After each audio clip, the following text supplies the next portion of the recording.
وہ تو مرتدی مرتد کا سردار بلکہ میں تو کہوں گا. اب رسول اکرم صلی اللہ علیہ وسلم تک یہ بات پہنچی.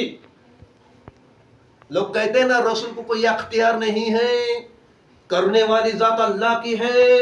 ارے بے شک ہمارا بھی تو ایمان ہے نا, کرنے والی ذات اللہ کی ہے, لیکن رسول کو اللہ نے اختیار دیا تو ہمارے باپ کا کیا جاتا, مانتے کیوں نہیں؟ اللہ چاہے تو رسول کو اختیار دے دے, اللہ چاہے تو غوث کو اختیار دے, اللہ چاہے تو خواجہ کو اختیار دے, یا اللہ چاہے تو آج کے حاجی کو اختیار دے. اللہ کا کون مالک ہے؟ ماننا سیکھو بھائی, ماننا سیکھو, جھکنا سیکھو, سمجھنا سیکھو, ادب سیکھو. اب مرتد ہو گیا, اللہ کے رسول کے زبان سے نکلا, اسے زمین قبول نہیں کرے گی, اسے اللہ کی زمین قبول نہیں کرے گی. رسول اللہ کے اللہ ہے کیا؟ رسول اللہ ہے کیا؟ ضروری ہے کہ رسول جیسا بولے ویسا ہو جائے؟ لیکن یہاں ضروری ہو رہا ہے. اب رسول کے زبان سے نکلا, اسے زمین قبول نہیں کرے گی. ابو طلحہ رضی اللہ تعالیٰ عنہ اس بات کے گواہ ہے. وہ کہتے ہیں وہ شخص مر گیا ہماری آنکھوں کے سامنے, اسے مشرکوں نے دفنایا, گھر چلے گئے, پھر قبر سے باہر. دوسری بار دفنایا, گھر چلے گئے, پھر قبر سے باہر.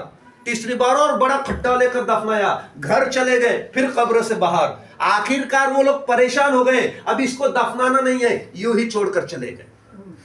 ابو طلحہ رضی اللہ تعالیٰ عنہ گواہی دیتے ہیں کہ اس کا جسم جو ہے سڑ گل کر کے بدبو آ کر کے اسی طرح نیست نابود ہو گیا. اللہ اکبر. گستاخ رسول. اب اسی لیے ہمارے اعلیٰ حضرت نے کیا کہا ہے, جو پہلا اشعار میں نے جو پڑھا تھا نا, حاجیو آؤ شہنشاہ کا روزہ دیکھو, کعبہ تو دیکھ چکے ہو, کعبے کا کعبہ دیکھو. وہ جو میں نے واقعہ بتایا, کعبہ رسول کے سامنے پیش کیا جائے گا, اس کو مد نظر رکھتے ہوئے اعلیٰ حضرت نے لکھا ہے. اب یہ دوسرا اشعار اعلیٰ حضرت نے اس واقعے کو مد نظر رکھتے ہوئے لکھا ہے, وہ زباں جس کو لوگ کن کی کنجی کہیں گے, کن یعنی کن ہو جا, ہو جائے گا. وہ زباں جس کو لوگ کن کی کنجی کہے, اس نافذ حکومت پہ لاکھوں سلام. سبحان اللہ. رسول کو اللہ نے وہ زبان دی ہے کہ ان کے زبان سے نکل جائے, اللہ قبول کرے. تو اے ایمان والو, ہم اللہ کے بندے ہیں, رسول کے امتی ہے. بس ہم اتنی ہی حد تک رہے کہ اللہ کا بندہ بنے, رسول کا امتی بنے. رسول کے برابر جانے کی کوشش نہ کرے, یا رسول کے شان میں گستاخی نہ کرے, یا زیادہ عقل چلا کر کہیں ایسا نہ ہو جائے کہ ہمارا ایمان برباد ہو جائے اور ہمیں خبر نہ ہو. صحابہ اکرام رضوان اللہ تعالیٰ کی زندگیاں دیکھیے ایمان والوں. صحابہ کی زندگی سے سیکھے زندگی بنانا. صحابہ کی زندگی میں کسی کو شک ہو تو مجھے انگلی اٹھا کر بولنا. صحابہ کی زندگی جنتی زندگی, کسی کو شک نہیں ہونا چاہیے, کیونکہ میرے آقا صلی اللہ علیہ وسلم نے ارشاد فرمایا, کسی بھی صحابی کی اتباع کرو تم گمراہ نہیں ہو سکتے.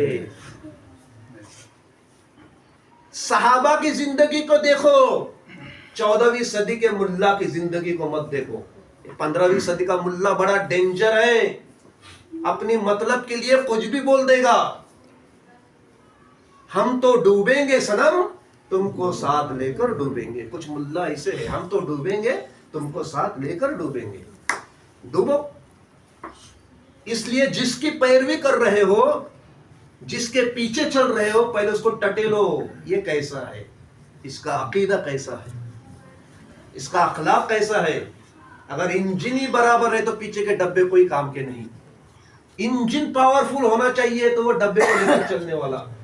پیروی جس کی کرتے ہو, جس کے پیچھے پڑتے ہو, جس کے طریقے پہ چلتے ہو, پہلے اس کو ٹٹیلو. میرا سردار کیسا ہے, میرا رہبر کیسا ہے. اگر وہ ٹھیک ہے تو ہماری گاڑی ٹھیک چلی, ورنہ ہمارا سردار گستاخ رسول رہا تو انہیں یہی کہنا ہے, ہم تو ڈوبیں گے صنم, تم کو بھی ساتھ لے کر ڈوبیں گے. اب صحابہ کی زندگیاں کیسی تھی, آئیے میں آپ کو بتا دوں. رسول اللہ صلی اللہ علیہ وسلم کی حیاتی میں تو صحابہ اکرام رضوان اللہ تعالی علیہم اجمعین ہر بات پر رسول کے پاس جاتے، گناہ سرزد ہوتا رسول کے پاس جاتے، رسول اللہ سے